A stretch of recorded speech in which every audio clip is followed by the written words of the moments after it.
ನಮ್ಮಲ್ಲಿ ಒಂದು Sony T ವಿಗೆ ಪ್ಯಾನಲನ್ನು change ಮಾಡ್ತಾ ಇದ್ದೇನೆ. ಅದರ ಒಂದು ಡೀಟೇಲ್ಸ್ ಈ ರೀತಿ ಇದೆ.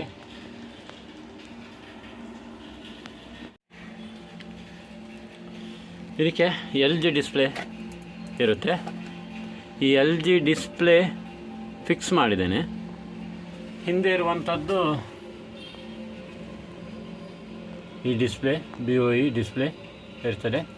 ಇದು ಡ್ಯಾಮೇಜ್ ಆಗಿದೆ, ಅದಕ್ಕೋಸ್ಕರ ನಾನು ಈ BOE ಡಿಸ್ಪ್ಲೇಯನ್ನು ತೆಗೆದು LG ಡಿಸ್ಪ್ಲೇಯನ್ನು ಹಾಕಿದ್ದೇನೆ. ಇದರ ಮಾಡೆಲ್ ನಂಬರ್ ಬಂದುಬಿಟ್ಟು ಈ ರೀತಿ ಇದೆ ನೋಡಿ, 32WB600. ಸೊ ಇದಕ್ಕೆ ನೇರವಾಗಿ ಹಾಕಲಿಕ್ಕೆ ಆಗೋದಿಲ್ಲ. ಪ್ಯಾನಲ್ ID ಸಾಕೆಟ್ ಇದೆ ಇದಕ್ಕೆ. ಇದರ ಪ್ಯಾನಲ್ ID ಬಂದುಬಿಟ್ಟು ನೋಡಿ, ಇಲ್ಲಿ ನಂಬರ್ ಇದೆ. ಇದು ಮಾರ್ಕೆಟ್ನಲ್ಲಿ ಸಿಗುತ್ತೆ. ಈ ಪ್ಯಾನಲ್ ID 3030 ಅಂತ ಹೇಳುವಂಥ ಒಂದು ID ಇದೆ. ಇದಕ್ಕೆ ನಾವು ಫ್ಲ್ಯಾಶ್ ಪ್ಯಾನಲ್ ಐಡಿಯನ್ನು ಫಿಕ್ಸ್ ಮಾಡಬೇಕು. ಪ್ಯಾನಲ್ ID ಬಂದುಬಿಟ್ಟು ನಿಮಗೆ ಇದರಲ್ಲಿ ಕಾಣಿಸುವಂಥ ಪ್ರೊಸೆಸರ್ IC ಪಕ್ಕದಲ್ಲಿ ನೋಡಿ, ಇಲ್ಲಿ ಪ್ಯಾನಲ್ ID ಇದೆ. ಈ ಪ್ಯಾನಲ್ ID ರಿಮೂವ್ ಮಾಡಿ ನೇರವಾಗಿ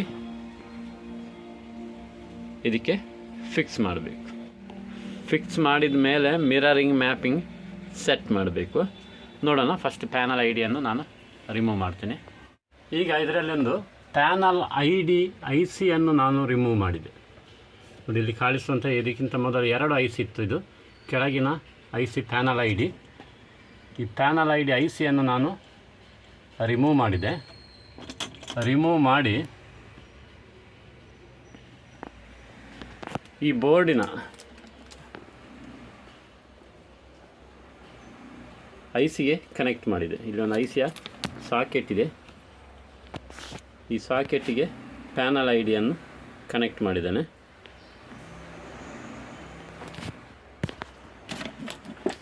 ಇಲ್ಲಿ ಕಾಣಿಸ್ತದೆ ಪ್ಯಾನಲ್ ID ನೋಡಿ, ಇಲ್ಲಿ ಕನೆಕ್ಟ್ ಮಾಡಿದ್ದಾನೆ.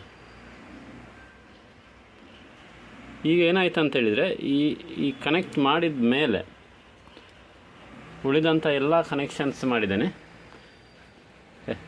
ಮಾಡಿದ ಮೇಲೆ ನಾನು ಅಡ್ಯಾಪ್ಟರ್ ಹಾಕಿ ಸೆಟ್ಟನ್ನು ಆನ್ ಮಾಡಿದಾಗ ಸೆಟ್ ಆನ್ ಆಯಿತು. ಬ್ಯಾಕ್ ಲೈಟ್ ಬಂತು. ಸೊ ಈಗ ಸ್ಕ್ರೀನ್ ಬಂತು. ಇದರಲ್ಲಿ ಒಂದು ವಿಶೇಷವಾಗಿ ಮಿರರಿಂಗ್ ಮ್ಯಾಪಿಂಗ್ ಇದ್ದರೆ ಈ ಟಿಕಾನ್ ಬೋರ್ಡಿಗೆ ನಾವು ಸಾಫ್ಟ್ವೇರನ್ನು ಇನ್ಸ್ಟಾಲ್ ಮಾಡಬೇಕಾಗುತ್ತೆ. ಈಗ ಸದ್ಯಕ್ಕೆ ಇದನ್ನು ಆನ್ ಮಾಡುವಾಗ ನಮಗೆ ಇದರ ಒಂದು